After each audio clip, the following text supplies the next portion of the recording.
As leaders grapple with big questions about the future of Jewish community and Jewish life, I'm honored to welcome some of the most amazing leaders to help us try and discover what's coming next and how can we be a part of creating that. We can't just sit around and wait because the future is starting now.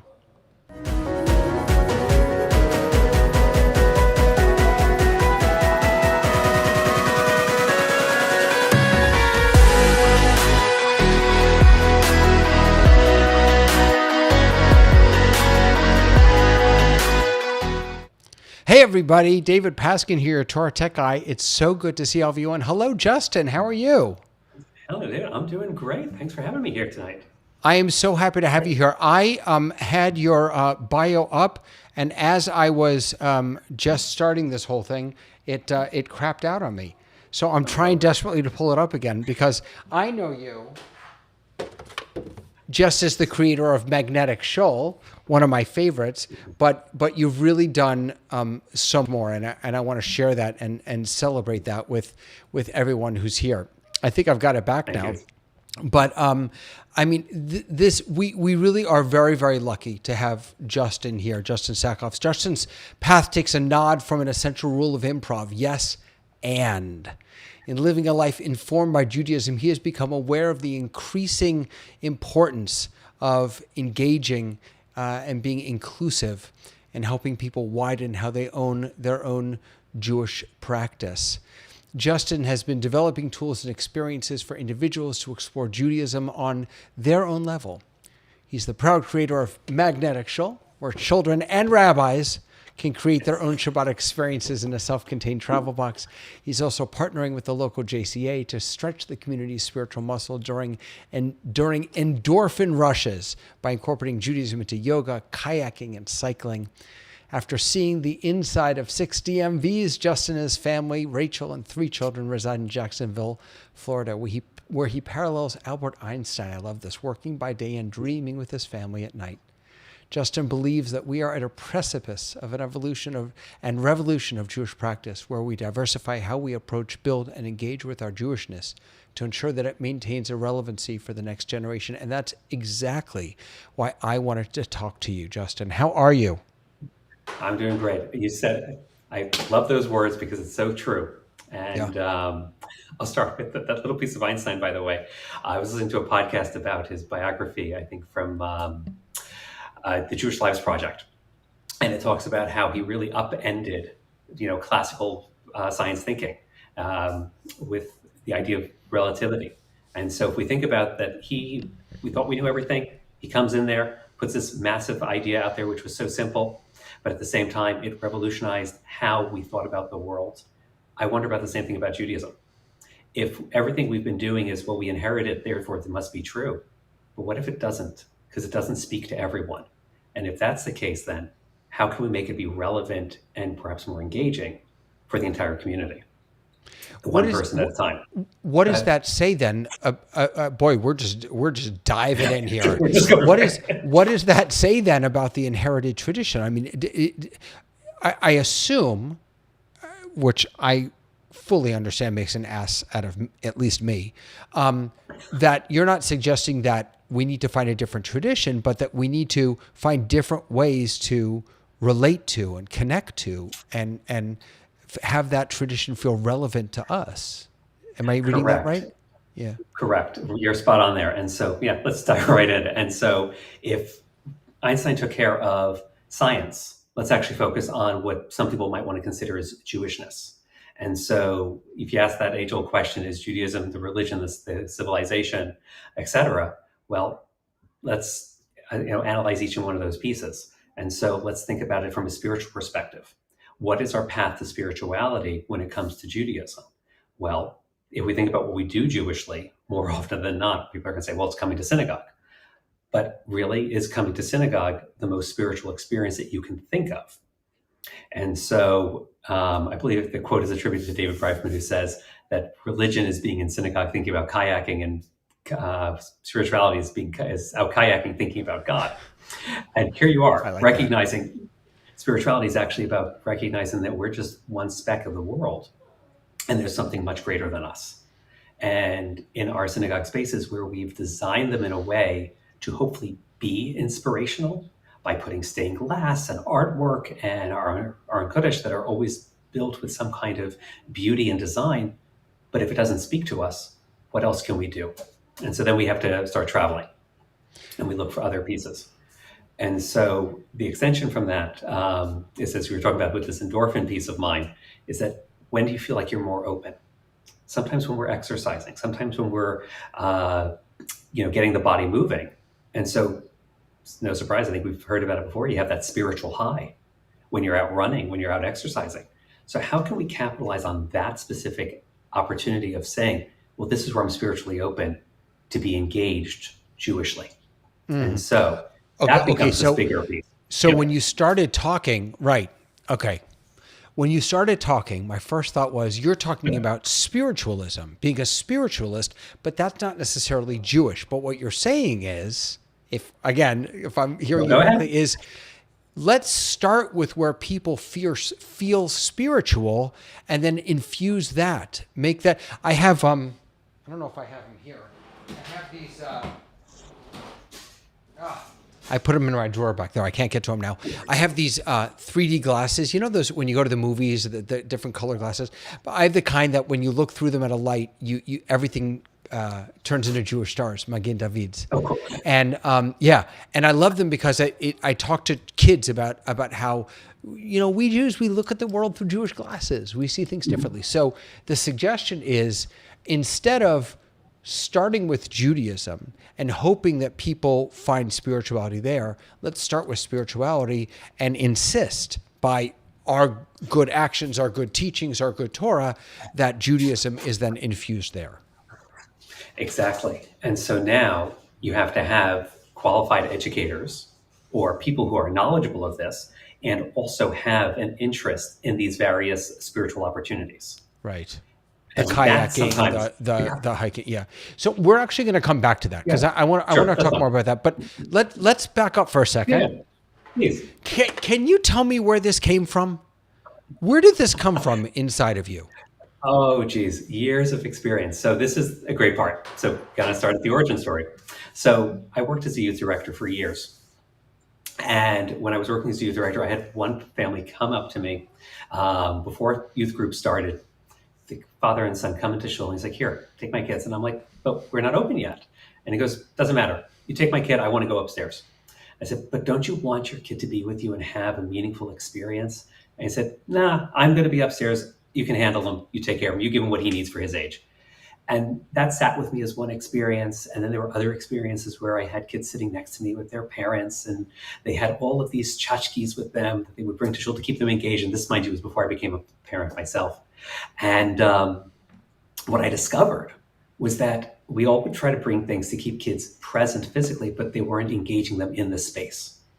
And so, and with that, they weren't Jewish, and the engagement factors. So I said, okay, how can we find something that allows kids to sit with their parents when they need assistance of how to engage with their children, and also make it about the space. And out of that came this idea for magnetic shul. Because being in toy shops, you saw all these other magnetic things, princesses, dinosaurs, dump trucks. I said, let's now make it about our space. And therefore came this idea. Kids would be coming into shul. They need something. Parents can open a siddur. Kids want to play. They need to have something that's on their level, pre-literate. Let's just get to it. And so that in short is that piece. How have you seen different synagogues or schools or communities? Have you seen them using this in different ways, or is it all sort of, the kids' corner where and these are there along with some plush toys and some books? Right. So a couple different varieties. So this picture here is really one of our flagship product, which is a magnetic box, 8x10. Is that what I have? That's what you Is have. that the one that I Exactly. have? Okay. Yeah. And then a couple of the requests that came after that was, well, let's do a flat back to be able to put up on the wall or magnetic surface, so people can now have one that's a frontal version. And so we did that as well. And then that became a secondary piece. And so people could have that. And I have one educator who made an experience of an activity board in the hallway for the kids. So they were able to have this kind of thing on a frontal piece. They were able to share it a little bit more easily, and it really became a lot of fun. And so we have that for the kids who are coming into the sanctuary. But then schools, I also have used this for with stop motion animation. You take a document camera and you can take pictures and use the images to start telling stories of how to have an aliyah. What does a service look like? Wait a second. Kids are using this for stop. But by the way, is that one of your kids at your door? No, that isn't. That's one of their friends. They'll come over and grab it in a second. Oh, they can come in if they want. I'm fine with that. That's cool. Everyone's welcome. So wait, they're using your magnetic shul things to do stop motion animation. Exactly. That was That's one so of the ideas cool. there. So yeah, because if you think about stop motion, like you say, well, I'm not an artist, but here it is. And now start teaching it, make the tefillot to do that. You can see yourself there. That was the vision. I never, in a million years, I wouldn't have thought of doing that. I love that. So thank you. So we did that one. And then other families are, especially now as we're coming out of COVID, by the way, we see a resurgence of people looking for them for synagogues so that they can give it to the families and say, please come back to our doors. And when you come back, bring this with you so you have something to do in the spaces. It's kind of a welcome back present. Oh, there you go. There's my daughter several years ago with our flat back on our fridge at the time. to give you a sense of what can be done. Oh my God! First of all, she's beautiful. Thank you. I She's mean, now 7. I mean the product is fantastic, but the girl is even better. So, and I'll also throw one other piece here of just the story for it is, when you're an entrepreneur, you basically will work around the clock and doing everything. And so in the initial days here, the products would come in. I would be sitting there assembling everything late at night, and much to the chagrin of my family at the time. And ultimately, we partnered with an organization in Chicago called Keshet, which was an organization for individuals with special needs. And they needed to develop skills for process. And so we were able to work together with them, and they actually assembled all of our sets together because they had to open up the box, take sheets 1, 2, 3, and the bag, assemble it with the directions, and develop a skill and feel a sense of fulfillment. And I remember walking in there one day to pick up one of the boxes, and the clients there just looked at me and said, "Thank you for this," because it gave me such a sense of pride and accomplishment to be able to do something that felt meaningful. And talking to the educators in the room, they said the exact same thing. They said if it wasn't for this, we'd be learning how to put tennis balls in a can, because at least then we knew colors A, B, C, or whatever it was. But this gave us something real to work with. And there was nothing more rewarding for me than to know that at least we helped them develop that sense of pride. That's amazing. That's amazing. By the way, I have to say, the little bag in here, I love this. I love the way it's packaged. It's just, I don't know, there's something about it that is by the way, if you're hearing whining, that's like I'm not hiding children here. It's my dog who just will not shut up. I apologize for that. But the and the fact that you included in here, there's a lot of diversity in here. You've got the Sephardic Torah, you've got the Ashkenazic Torah, you've got I'm trying to put something together. I'm not doing a very good job here. But, see, look at this. I didn't even know that. See, you can put, wait, I'm going to make myself full screen so you can see this. This is really cool. Okay. So check this out. You have different, I guess you'd call it a parochet, that you can put in front of the ark there. Wait, let me move my little dude out of the way. There's another one. I mean, it's a lot of fun. It just is a lot of fun. So we've got what's it called? Stop motion animation. Stop motion animation. You've got, involving people at having the creation of these be itself a learning opportunity is just beautiful. What do you think? What do you think is? Oh, you know what my first thought was actually, as we were just talking now, is you were talking about stained glass in sanctuaries, right, and how that is hopefully to help inspire us to find spirituality. I think we're going to need a magnetic shoal that is outdoors. Right. A magnetic shoal that's at the sea, a magnetic, that where you can actually change the background from a synagogue to a bike trail or an ocean or something like that, because we're davening all over the place now. Totally. That I think is, that's the next level of realizing that we can take our Judaism wherever we're going. And that's part of the challenge. And I think so in one sense, how many of us would love to have a beautiful service outside that looks different than what happens inside? In fact, I was having a conversation with one synagogue at a point and said, we do an outdoor service. I said, beautiful. So what do we do? They said, we just move the indoor service outside. Right. I said, that's great. But how is it categorically different?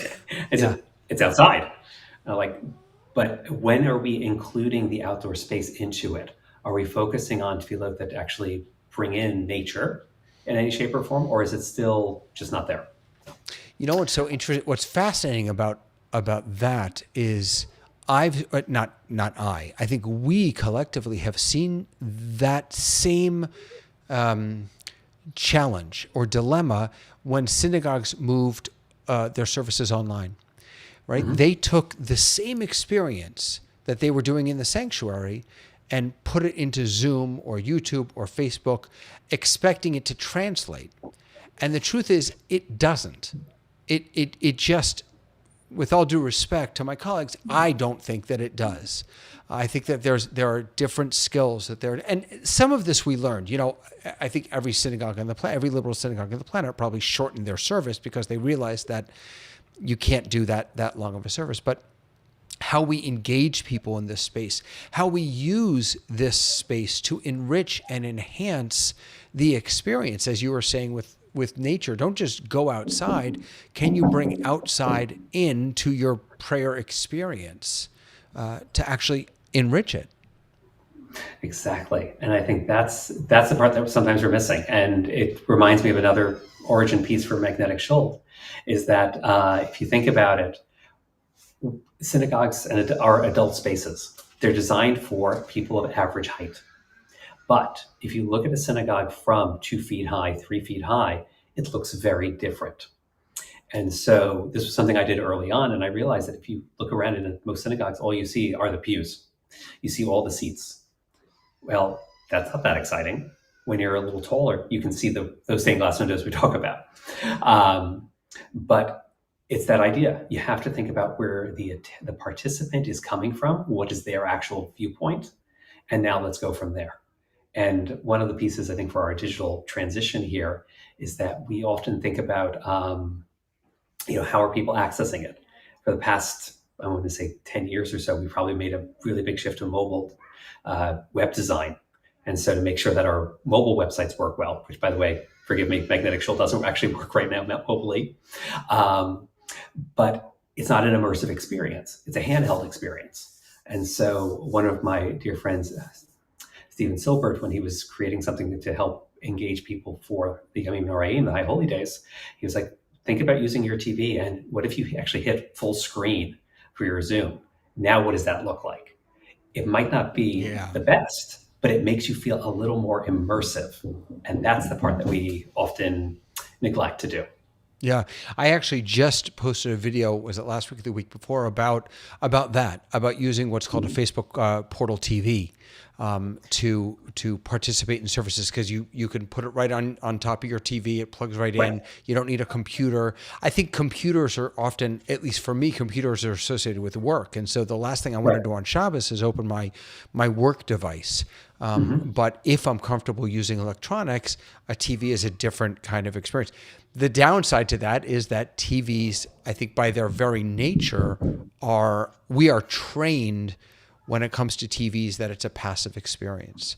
And one of the greatest challenges for clergy, for those designing services, and for the participants is how do we keep prayer or reinvent prayer, because I think that we actually lost this a while back, as a full contact sport, as something that engages our whole bodies, our whole minds, our whole,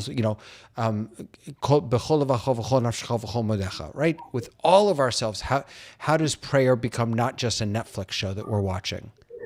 Precisely. And so let me challenge you on that, though. Yeah. You say that watching a TV is a passive experience. Well, what is it like to also be in a synagogue when you're not a leader?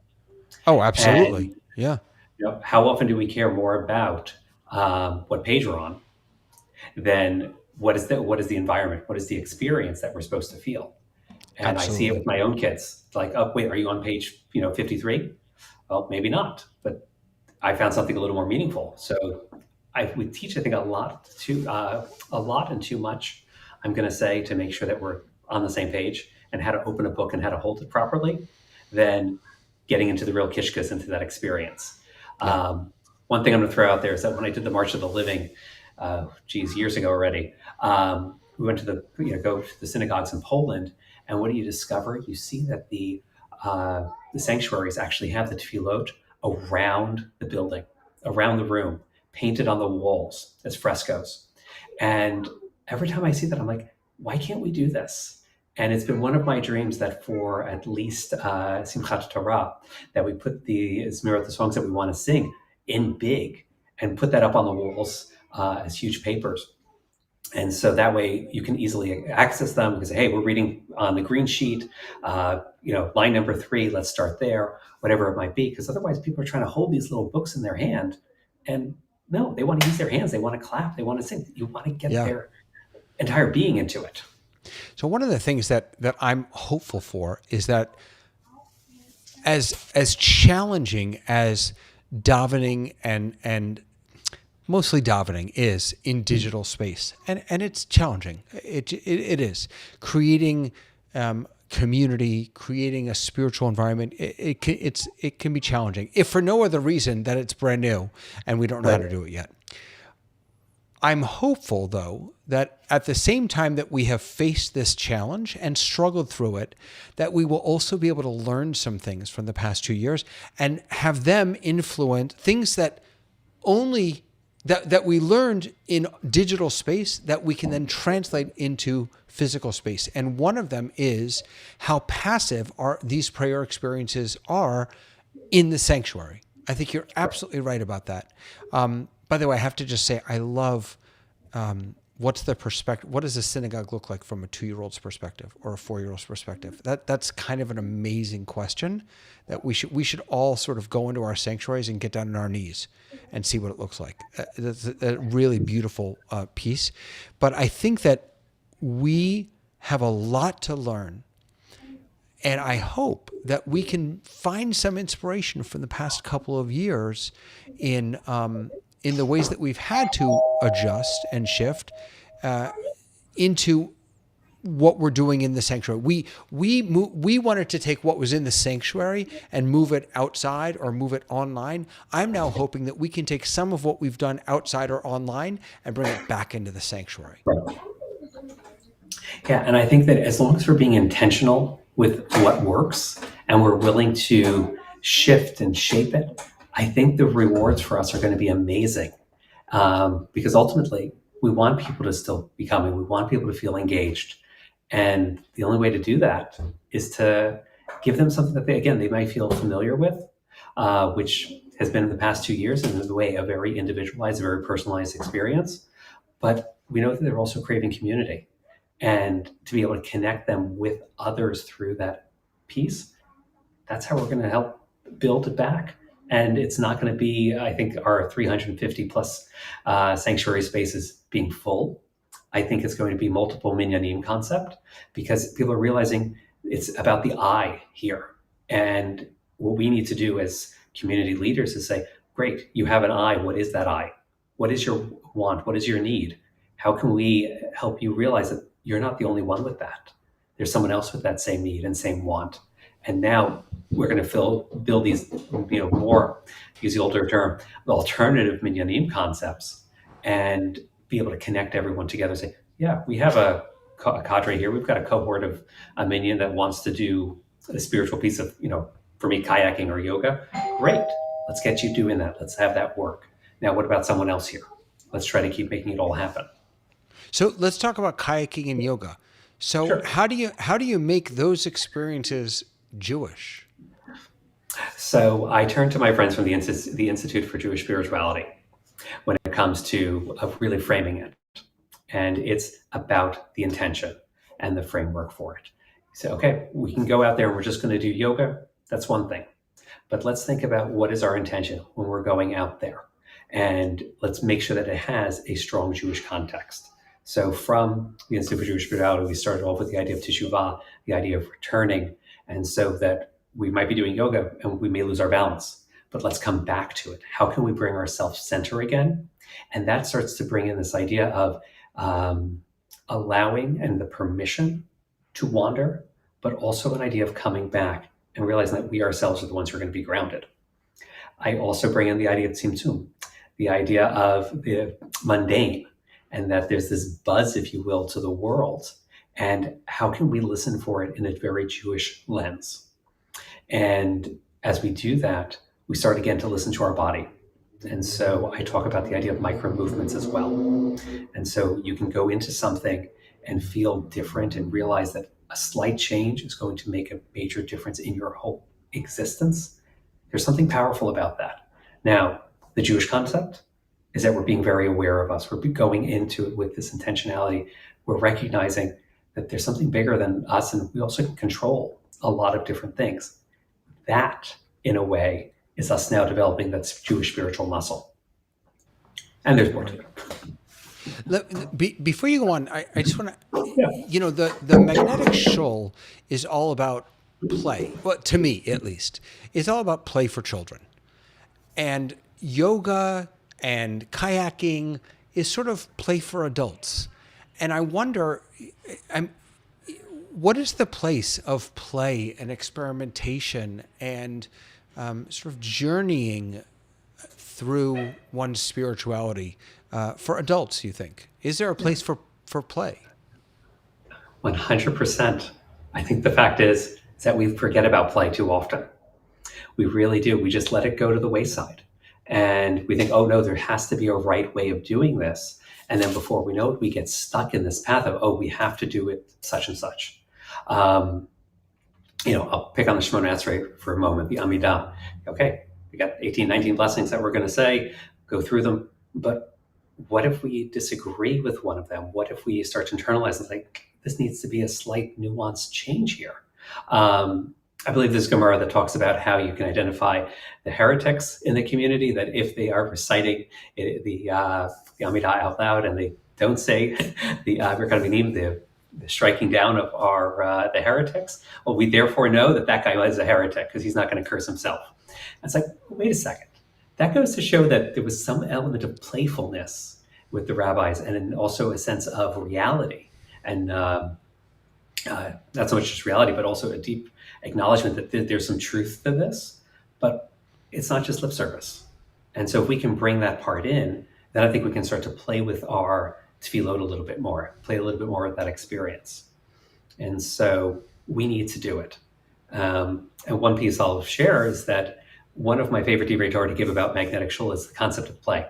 And I will tell you that the origin for it, from a biblical standpoint, is actually going back to Nadav and Avihu, Aaron's sons. And so we have the death of Aaron. You wrote me about this. Okay. I want to hear this because this is crazy to me. So when we think about the classical interpretation of this, of why did Nadav and Avihu die after offering a strange sacrifice, we say, okay, we see in the next part, they were intoxicated, they were inebriated, they brought something that they weren't supposed to. I'm going to challenge it. I challenge it from the eyes of an educator, because we know that Aaron was the Kohen Gadol, the high priest, and he was performing everything. His sons were supposed to inherit this tradition, these habits, these methods. And does it ever say that he taught them?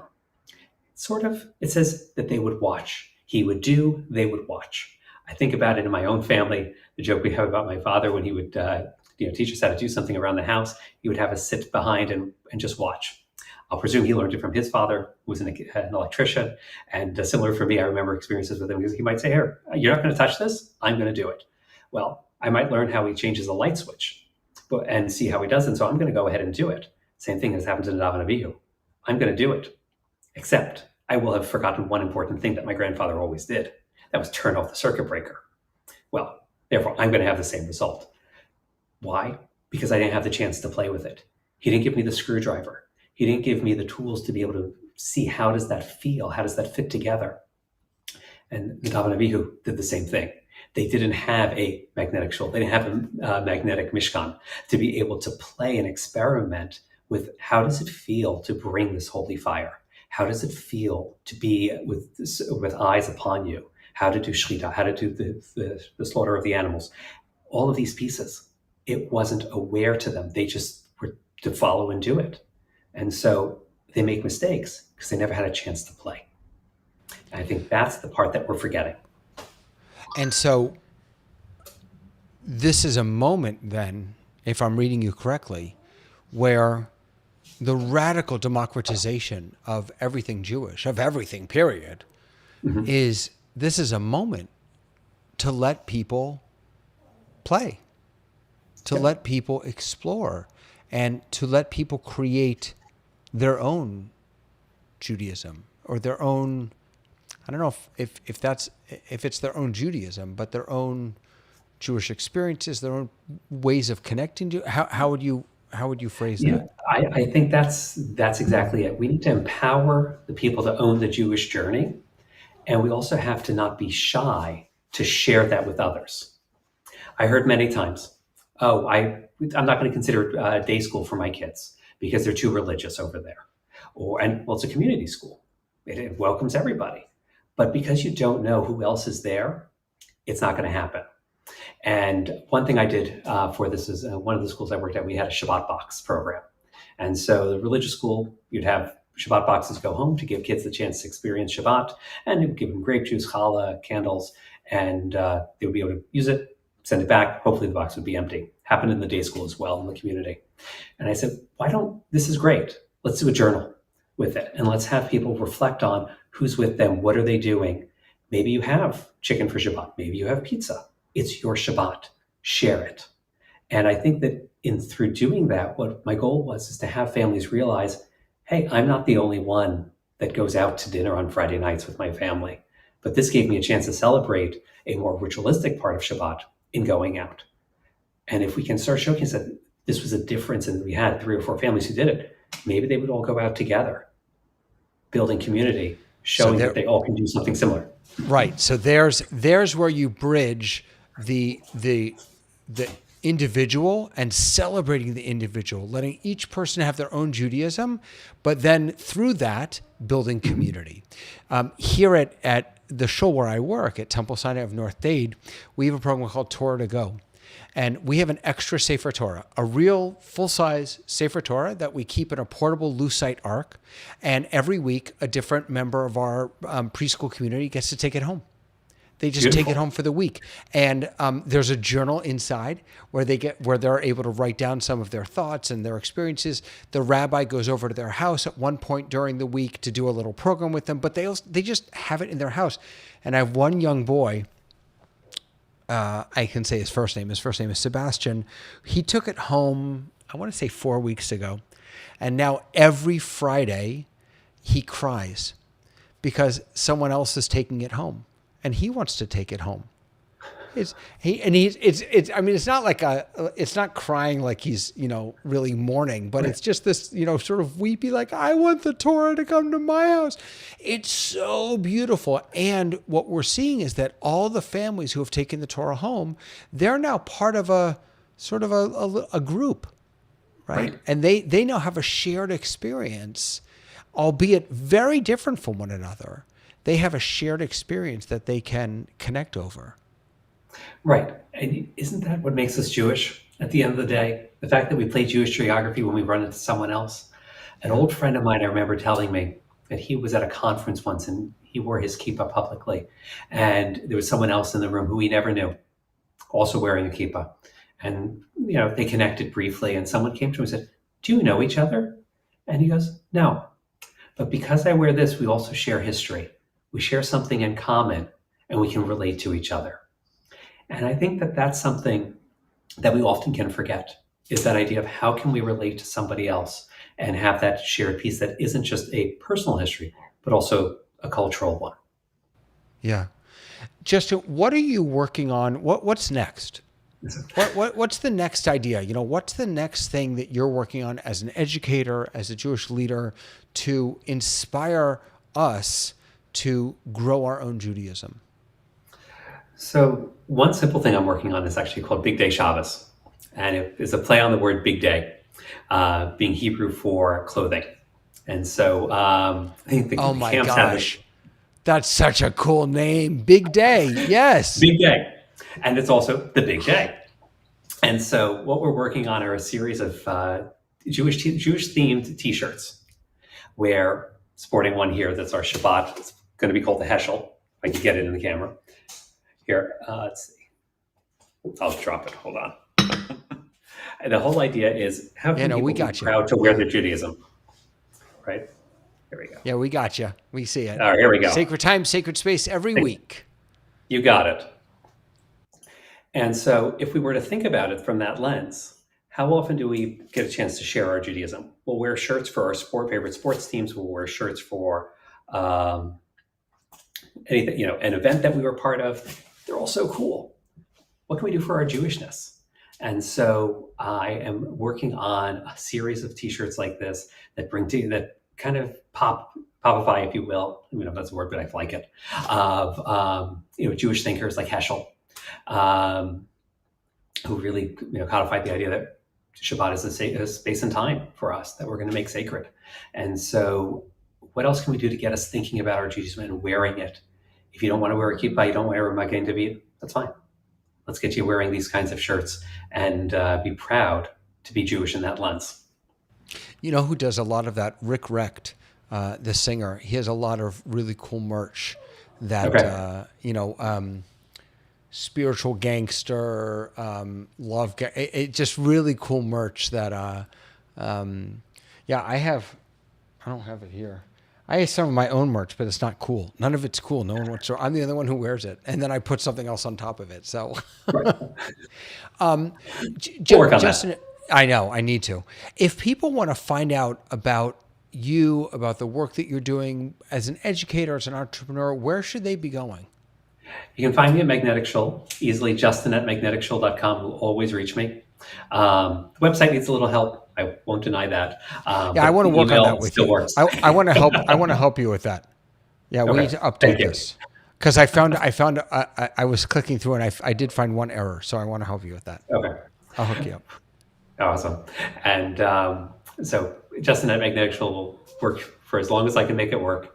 And that's the best way to reach me. And otherwise, I'm here in Jax. And always connect with me on Facebook, LinkedIn as well. And In always happy to talk Jax. about everything. In Jacksonville. You I got it. know that. I know that. I just I wanted to make know. sure everyone else knew that. So Jacksonville's this an is what happened, I amazing think, Jewish for community. almost 3 years. Yes. And it's, the long story behind it is we came here for a job years ago. And when I came here for the job, I turned to my wife and she said, "We're not moving anymore." And I said, "There's something special about this community." She goes, "Why?" I said, I went to a Women's League convention for Conservative Judaism years ago, and I was selling Magnetic Shoal. And I kept my record book there of the sales that I made. And I realized that I made 3 or 4 sales that day to families here in Jacksonville. And I said, if they're looking for me and they were all at this conference, we know that it's going to be a committed community. And we were pleasantly surprised to see that. That's fantastic. So That's fantastic. And are you leading any sort of yoga, davening, Jewish experiences or? yeah, so on occasion right now, I'm leading with our local JCA, which in the rest of the world is known as JCC, monthly Jewish yoga experiences on Shabbat morning. And every season, I'll try to get a kayaking one in there, and we'll figure out how to do the spiritual part for cycling next. I think we're going to try to do something for Yom Ha'atzmaut to get our endorphins running. And I just toss in there another plug for a friend's book. Casper ter Kuile wrote the book about the power of ritual. And really, he talks about in there this idea of people finding community through those boutique gyms, whether it be Soul Cycle or CrossFit, which has religion in the name. And so they're not hiding anything.